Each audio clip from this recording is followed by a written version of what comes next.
आज पढ़ रहे हैं मेजॉरिटी रूल के बारे में, माइनॉरिटी राइट्स के बारे में। सबसे पहले आपको थोड़ा सा एक आइडिया देता हूँ। जब कभी भी कंपनी होती है उसके कुछ डिसीजंस जनरल मीटिंग के अंदर लिए जाते हैं, तो जितने सारे शेयर होल्डर्स होते हैं तो कुछ वोटिंग करेंगे।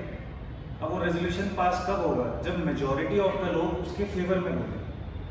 तो हमेशा there is a presumption under the law कि अगर मेजॉरिटी ने कुछ डिसाइड करा है वो जस्ट और फेयर है, और कोर्ट जो है ना इंटरफेयर नहीं करेगी उनके डिसीजंस के अंदर। ये एक तरह का जनरल रूल है।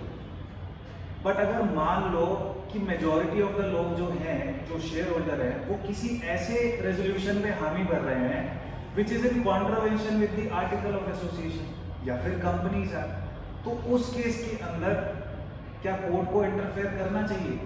कॉमन लॉ बोलता है नहीं करेगा, बट इंडियन लॉ बोलता है करेगा।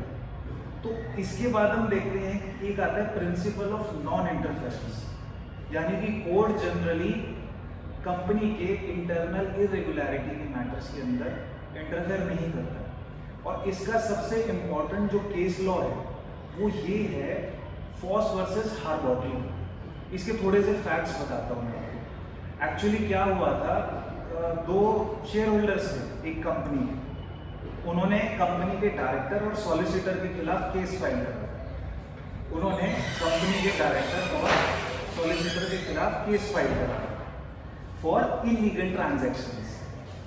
ठीक है, तो हुआ क्या, जब वो केस कोर्ट के अंदर गया तो कोर्ट ने बोला कि आपका सूट मेंटेनेबल नहीं है। तो उन शेयर होल्डर ने पूछा कि ऐसा क्यों? तो कोर्ट ने बोला कि पहली बात, ये आपका इंटरनल मैटर है, हम इसमें इंटरफेयर नहीं करेंगे।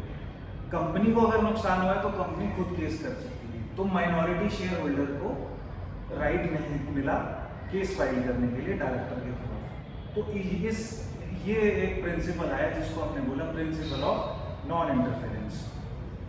तो पार्मर एक जूरिस्ट हैं, उन्होंने दो प्रपोजिशन निकाली।